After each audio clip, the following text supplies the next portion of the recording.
السلام علیکم ورحمۃ اللہ وبرکاتہ۔ الحمد للہ وحدہ والصلاة والسلام علی من لا نبی بعد اما بعد۔ معزز خواتین و حضرات، آج کی جو ہماری نشست ہے اور آج کا جو لیسن ہے وہ اینڈ ہے ویک کا، تو ہم انشاءاللہ دہرائی کریں گے جو سابقہ ہم نے پڑھے ہیں لیسن۔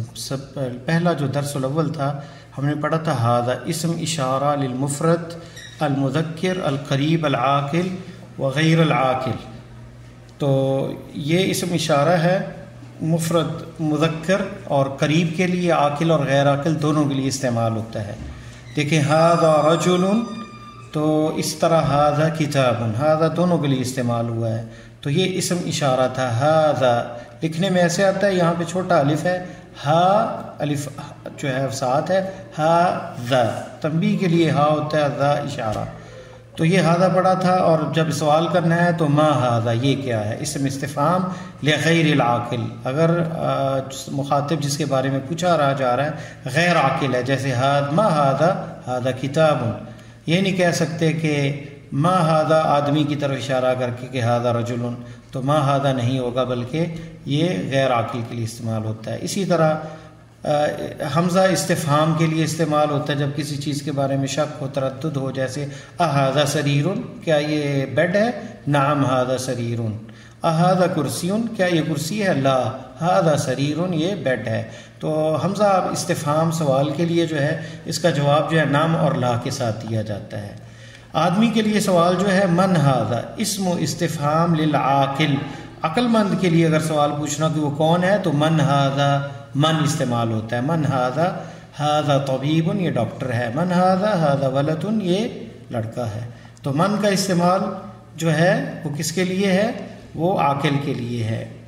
اور اسی طرح حمزہ جو ہے استفہام کا جو ہے اھذا طبیب، یہ عاقل کے لیے اور غیر عاقل دونوں کے لیے ہوتا ہے استعمال۔ نعم ھذا طبیب۔ اھذا کلب، کیا یہ کتا ہے؟ نعم ھذا کلب، یہ کتا ہے۔ تو حمزہ استفہام جو ہے یہ دونوں کے لیے استعمال ہوتا ہے، اور من خاص عاقل کے لیے، من جو ہے سوال جو ہے غیر عاقل کے لیے استعمال نہیں ہوتا۔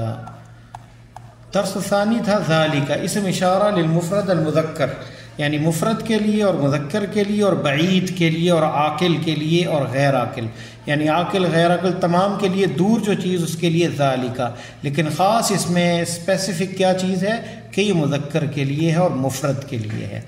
تو دیکھیں ذالک رجل، وہ آدمی ہے، اور ذالک نجم، وہ ستارہ ہے دور۔ ذالک مدرس، وہ ٹیچر ہے، ذالک بیت، وہ گھر ہے، تو وہ اس کا ترجمہ ہوگا ذالک۔ من ھذا، یہ کون ہے؟ سوال یہ قریب کے لیے، جب قریب ہو تو پھر اس طرح سوال ہوگا من ھذا، عاقل کے لیے من۔ من ذالک اگر دور ہوگا تو سوال بعید کے لیے، عاقل کے لیے کیا ہوگا؟ من ذالک، وہ کون ہے، یہ کون ہے قریب کے لیے، اور وہ کون ہے من استعمال ہوگا، ذالک استعمال ہوگا، ھذا قریب کے لیے اور ذالک بعید کے لیے۔ اسی طرح ما ھذا جو ہے سوال قریب اور عاقل کے لیے ہے،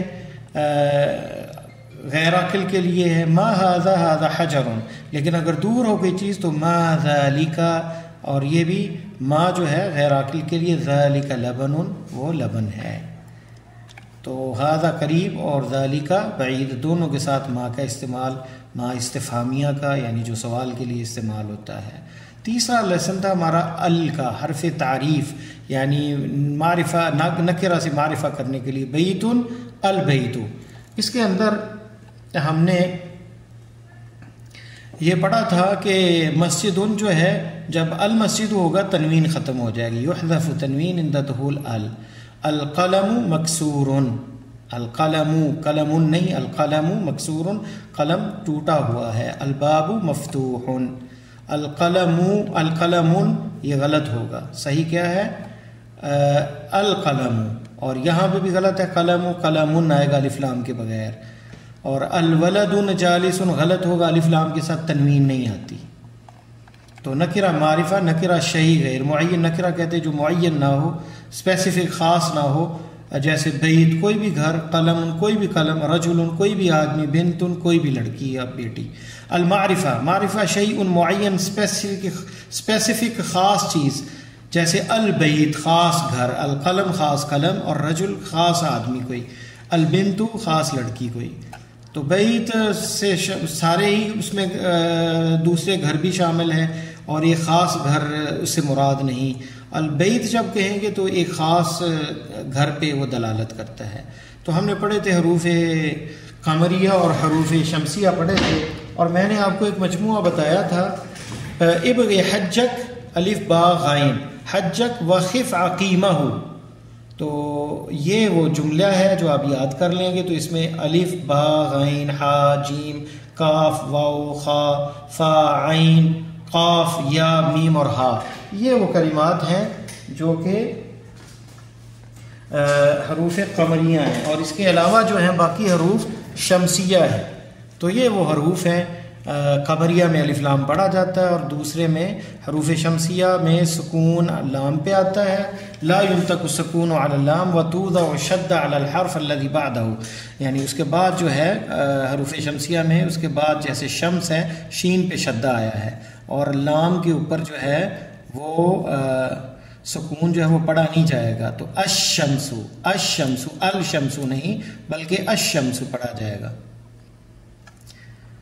تو قمریہ کے اندر ينطق السکون علی اللام القمر یہ پڑھا جا رہا ہے، حمزہ زبر لام القاف القمر القمر الشمس، یہ حروف قمریہ اور شمسیہ پڑھے تھے. یہ مثالیں تھیں ہم نے اس کی پڑھی تھیں. چوتھا درس ہم نے پڑھا تھا حروف جر فی علی من الی پروپوزیشن، جو کہ جملے کے ساتھ استعمال ہوتے ہیں کسی چیز کے اوپر، کسی چیز کے اندر، کسی چیز کے نیچے، کسی چیز کی طرف. تو فی میں اور علی اوپر، اور من جو ہے ابتدا جہاں سے، جیسے من کراتشی الی لاہور، لاہور کی طرف. حروف جر کے بعد یہ جب یہ حرف آئے کسی اسم پہ داخل ہوں اس کے بعد کسرہ آتا ہے، یعنی وہ اسم جو ہے اس کے نیچے زیر آ جاتی ہے. محمد فی البیت، محمد گھر میں ہے. یاسر فی الغرفۃ، یاسر کمرے میں ہے. آمنۃ فی المطبخ، آمنہ جو ہے وہ مطبخ میں پورچی خانے میں ہے. دیکھیں خارج المدرس من الفصل، ٹیچر جو ہے کلاس روم سے نکلا. ذهب خالد الی المعہد، معہد کی طرف یعنی ثانویہ کلاس کی طرف جو ہے خالد گیا. ذهب علی الی المدیر، علی مدیر کی طرف گیا. الی ٹو طرف. مرحاض ٹوائلٹ اس کا معنی تھا. این سوال ہے مکان جگہ کے لیے، جیسے این محمد، محمد فی الغرفۃ جواب آئے گا وہ کمرے میں ہے. این فاطمہ، فاطمہ کہاں ہے؟ فاطمہ فی المطبخ. یعنی این جب سوال آئے گا تو اس میں پھر جو ہے یہ ہیلپنگ ورب جو کہہ لیں آپ من اعلیٰ یہ استعمال ہوتا ہے، جو پرپوزیشن کہہ لیں اس کو. تو یہ عربی کے اندر ہر ایک کا معنی ہے، اور اس کے بعد جو اسم آئے گا اس کے نیچے زیر آئے گی. این محمد، محمد کہاں ہے. یہ این اسم یعنی جگہ کے بارے میں جب پوچھنا ہو کہاں سے ہے. من این انت، آپ کہاں سے ہیں. انا من پاکستان، میں پاکستان سے ہوں. انا من الہند، میں ہند سے ہوں. ماذا، اب ماذا جو ہے آپ نے دیکھی ہاذا اصل میں یہ ہے ہاذا اور اوپر ہے ماذا. ما ہاذا، اور اس کا مختصر اختصار ماذا. ما ہاذا یعنی اس کا مختصر ہے. یہ غیر عاقل کے لیے استعمال ہوتا ہے. ماذا علی المکتبی، اگر یہ ہوتا ما ہاذا فقط تو یہ کیا ہے. اب دونوں کو جب استعمال ہم نے کرنا ہے کسی جملے میں تو ایسے استعمال کریں گے. ایسے نہیں کر سکتے کہ ما ہاذا علی المکتبی، بلکہ ماذا ہاتھ جو ہے وہ ختم ہو جائے گا تنبیہ کے لیے، کیونکہ آغاز میں یہاں جو ہے وہ ما آ گیا ہے. تو ماذا علی المکتبی، ٹیبل پہ کیا ہے؟ القلم علی المکتبی. دیکھیں حرف جر ہے اور بعد میں یہ زیر آئی ہے، حرف جر علی ہے. تو ٹیبل پہ کیا ہے؟ قلم ہے ٹیبل پر. العلم المؤنث لا ينون، اور اسی میں ہم نے پڑھا تھا کہ ہم نے پڑھا محمد عمار، لیکن عائشہ تو نہیں آئے گا، تنوین نہیں آئے گی. جو مؤنث ہے اسے تنوین نہیں آتی. آمینۃ، یاسر میں جو ہے تنوین ہے. مریمون اس میں نہیں ہے تنوین کیونکہ یہ مؤنث ہے. علی اس میں تنوین ہے. فاطمہ لڑکی کا نام ہے اس لیے اس میں تنوین نہیں ہے. دوسرے ہم نے پڑھا تھا کہ اگر الف لام کے ساتھ بعد میں آئے حرف جر کے بعد تو حرف جر میں کیونکہ من پھر البیت دو ساکن اکٹھے ہو جاتے ہیں تو پہلا جو ساکن اس پہ زبر آ جاتی ہے تو من البیتی. اصل تھا من البیت، تو جوڑ کے جب پڑھنا ہے تو من البیت یہاں زبر آ جائے گی، کیونکہ دونوں ساکن اکٹھے پڑھے نہیں جاتے، تو نون پہلی جو پچھلی نون ہے اسے حرکت دی جائے گی، اس پہ زبر آ جائے گی تاکہ دو ساکن اکٹھے نہ ہو، کیونکہ دو ساکن حرف جو ہیں اکٹھے نطق نہیں ہوتا۔ پانچواں درس تھا ہمارا مضاف اور مضاف الیہ کا، یعنی مضاف جس کی نسبت کی جائے اور مضاف الیہ جس کی طرف نسبت کی جائے، جیسے کتاب محمد، اب کتاب کو محمد کی طرف نسبت کرنا ہے تو کتاب محمد، مضاف جو ہے یہ بھی یعنی معرفہ کی قسموں سے ہے کہ خاص کر دیتے ہیں ہم کسی چیز کو، کتاب نکرہ ہے، جب اس کی نسبت کر دیں گے تو وہ خاص ہو جائے گی، معرفہ ہو جائے گی، تو کتاب محمد، محمد کی کتاب، پہلے جو پارٹ ہے اس کو مضاف کہتے ہیں، اور دوسرا جو پارٹ ہوتا ہے محمد جس کی طرف نسبت ہوتی ہے مضاف الیہ کہا جاتا ہے۔ بنت حامد کیسے جوڑیں گے؟ بنت حامد۔ آپ نے یہ بھی غور کی ملاحظہ کیا کہ اس میں تنوین جو ہے نحذف التنوین عند الاضافہ، جب اضافت ہوگی یعنی نسبت ہوگی تو ہم تنوین کو ختم کر دیں گے جو کتاب ان کے اندر ہے، تو کتاب ہو جائے گا۔ اور دوسرا نحذف ال عند الاضافہ، اگر الف لام ہے کتاب کے اندر الکتاب و محمد تو اس میں ال ختم ہو جائے گا، کیونکہ دو معرفہ، یہ بھی معرفہ کی نشانی الف لام معرفہ ہے، اس کی علامت ہے، تو اضافت بھی معرفہ ہے، تو دو معرفہ اکٹھے نہیں ہو سکتے، تو لہذا کتاب محمد الف لام ختم ہو جائے گا، ال ختم ہو جائے گا جب مضاف بنے گا یہ، تو کتاب محمد۔ تو دوسرا جو مضاف الیہ ہے وہ مجرور ہوگا کسرہ کے ساتھ، محمدین، یہاں اگر مؤنث ہوتی تو پھر جو ہے محمدین نہیں آئے گا، کتاب و عائشہ، تو عائشہ تن نہیں آئے گا اس میں، تو ایک اور چیز وہ آ رہی ہے تو وہ انشاءاللہ اس کو مؤخر کرتے ہیں کہ مؤنث جب آئے گا تو اس میں کیسے ہم اس کو پڑھیں گے، تو میں پہلے کنفیوز نہیں کرنا چاہتا، جو پڑھا ہے وہی ہم پڑھ رہے ہیں۔ کتاب محمد مضاف الیہ ہے یہاں محمد، اور یہ مجرور ہے کسرہ کے ساتھ محمد، کتاب محمد، محمد مجرور ہے یعنی زیر ہے اس کے، اور یہ پیش آئی اس کی تنوین ختم ہوگی۔ المنادہ، پکارنا کسی کو، یا محمدو، اس میں بھی خاص آپ کر دیتے ہیں جب کسی خاص کو پکارتے ہیں، یہ بھی معرفہ ہو جاتا ہے، تو اس لیے اس میں بھی جو ہے تنوین ختم ہو جائے گی، یا محمدن جو ہے تنوین دراصل نکرہ کی علامت ہے، اور لیکن یہاں محمدن جو ہے اسم جو معرفہ ہے، یہ محمد جو مسمى ہے محمدن، تو یہاں پہ تنوین ختم ہو جائے گی، یا محمدو، یا استاد، یا ولدو، اصل میں تھا استاد ولد بنت، تو یا شیخن کی جگہ نہیں یا شیخو، اکثر لوگ اردو میں یا شیخن، یہ غلط ہے، یا شیخو، تنوین ندا کے وقت ختم ہو جائے گی۔ کتاب من ھذا، عقل مند کے لیے سوال، ھذا کتاب محمد، کتاب من ھذا کس کی کتاب ہے، کیونکہ شخص کی ہوگی اور وہ عاقل ہے اس لیے من استعمال ہوا، ھذا کتاب محمد، یہاں دیکھ لیں مضاف اور مضاف الیہ ہے، کتاب کی نسبت محمد کی طرف کی گئی ہے، جملہ بن گیا ھذا کتاب محمد۔ قلم من ھذا، کس کا قلم ہے، یہ پین ہے، ھذا قلم خالد، یہاں بھی مضاف اور مضاف الیہ ہے۔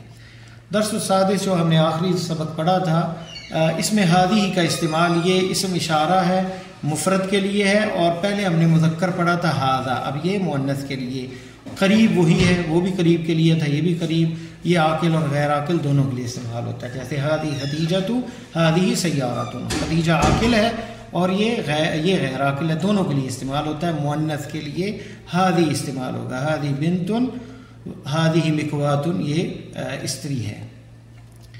تو ہم نے یہ بھی پڑھا تھا کہ جو جسم کے اعضاء ہیں جو دو ہیں وہ مؤنث ہوں گے، اور جو سنگل ہے ایک ہے وہ مذکر ہوگا، جیسے اذن، کان دو ہیں اس لیے ھذہ اذن، وھذہ عین، ھذہ ید، وھذہ رجل، ھذہ ملعقۃ، وھذہ قدر، یہ چمچہ ہے اور یہ ہنڈیا ہے، رجل ٹانگ کو کہتے ہیں یا دھات کو کہتے ہیں، عین آنکھ کو، اذن کان کو، ھذہ انف، یہ غلط ہوگا کیونکہ صحیح کیا ہے، ھذا انف، انف ناک کو کہتے ہیں، ناک ایک ہی ہوتی، لہذا ھذہ استعمال نہیں ہوگا، یہ دیکھ لیں، ھذا انف، یہ صحیح ہوگا۔ تو جملہ اسمیہ ہم نے پڑھا ہے، الجملہ اسمیہ یہ آج کہہ لیں کہ نئی چیز جو ہے ہم نے پڑھائی تو نہیں، لیکن یہ اس میں آ جاتی ہے اس کی شرح میں 7ویں سبق سے پہلے یہ ایک چیز نئی آپ لے لیں آج کے درس میں۔ الجملۃ الاسمیہ، اسمیہ کہتے ہیں جو اسم سے شروع ہو، تتکون من کلمتین جو 2 کلمات سے بنتا ہے، تفیدان معنی تاما مفیدا جس کا معنی مکمل ہو، فائدہ مکمل ہو، اور اسے جملہ مفیدہ بھی کہتے ہیں۔ محمد طالب، محمد کیا ہے؟ طالب علم ہے۔ الباب مغلق، دروازہ بند ہے، تو یہ جملہ اسمیہ ہے۔ المندیل وسخ، اور رومال میلا ہے۔ ہوا مسلم، وہ مسلمان ہے۔ تو پوری سمجھ آ رہی ہے۔ تو حقیبۃ من ھذا، یہ کس کا حقیبہ ہے؟ یہ جملہ پورا نہیں کیونکہ پورا مفہوم اس میں آ نہیں رہا۔ حقیبۃ من ھذہ، یعنی یہ سوال ہے حقیبۃ من ھذہ، یہ کس کا بیگ ہے؟ یہ غلط اس لیے ہے کہ اس میں ھذا استعمال ہوا، یہاں استعمال ہوگا ھذہ، حقیبۃ من ھذہ۔ فاطمۃ طالبۃ، النافذۃ مفتوحۃ، القہوۃ لذیذۃ، لذیذ ہے قہوہ۔ ہی مسلمۃ، تلک شمس، یہ تلک جو ہے یہ بھی نیا ہے۔ ذالک جیسے ہے اس کی مؤنث، جیسے ھذا کا مؤنث جو ہے ھذہ ہی ہے، تلک یہ ابھی آگے آ رہا ہے، تلک دور کے لیے اور مؤنث کے لیے، شمس کیونکہ مؤنث ہے، تلک شمس وہ سورج ہے، تلک خدیجۃ وہ خدیجہ ہے۔ تو تلک جو ہے مؤنث کے لیے استعمال ہوتا ہے۔ آپ نے غور کیا الغرفۃ مفتوح غلط ہے کیونکہ یہاں پہ بھی مفتوحۃ آئے گا، کیونکہ یہ مؤنث ہے تو بعد میں بھی مؤنث آئے گی۔ حقیبۃ من ھذہ یہ درست ہوگا، ھذہ استعمال ہوگا مؤنث کے لیے۔ الغرفۃ مفتوحۃ، تو یہاں پہ سوال ہے حقیبۃ من ھذہ کس کا ہے؟ یہ بھی جملہ ہے پورا، اور اس میں غلطی یہ ہے کہ اس میں ھذہ استعمال ہوگا تو یہ درست ہوگا، اور یہاں پہ بھی یہ غلط ہے، صحیح یہ ہوگا الغرفۃ مفتوحۃ، کمرہ کھلا ہے۔ اس میں دیکھ لیں یہ آخر میں تنوین ہے کیونکہ ساکن تا مربوطہ ہے، مؤنث، الغرفہ مؤنث ہے اس لیے بعد میں بھی مؤنث آئے گا۔ تو اس کی ترکیب اس طرح ہوتی ہے، محمد طالب، محمد کو کہتے ہیں مبتدا، اس سے ابتدا ہوئی، طالب خبر، یعنی اس کی خبر یہ ہے کہ محمد کی کیا خبر ہے؟ وہ طالب ہے۔ تلک شمس، تلک مبتدا ہے، شمس اس کی خبر ہے۔ تو جملہ اسمیہ میں ابتدا، جملہ اسمیہ ہمیشہ جو ہے وہ اس میں جو ہے پہلے اسم سے شروع ہوتا ہے، پہلا حصہ جو اس کو مبتدا کہتے ہیں اور دوسرے حصے کو خبر کہتے ہیں، اور دونوں ہی مرفوع ہوتے ہیں، یعنی آخر میں پیش آئے گی، مرفوع رفع کی حالت ہے، محمد طالب۔ تو اس کے ساتھ ہی ہمارا آج کی نشست ختم ہوتی ہے۔ درس الصحابہ تلکا جو ہے انشاءاللہ تعالی ہم سنڈے والے دن پڑھیں گے۔ تو یہ دہرائی تھی، کچھ نئے لوگ ہیں انہیں بھی پتہ چل جائے گا، اور مزید وہ یوٹیوب وغیرہ پہ، یوٹیوب پہ سارے پڑھے ہیں لیکچر، وہاں دیکھ لیں، اور جو سمجھ نہ آئے کسی چیز کی تو کمنٹس کے اندر آپ سوال کر دیا کریں، میں اس کا جواب دے دیا کروں گا۔ بارک اللہ فیکم، السلام علیکم ورحمۃ اللہ وبرکاتہ۔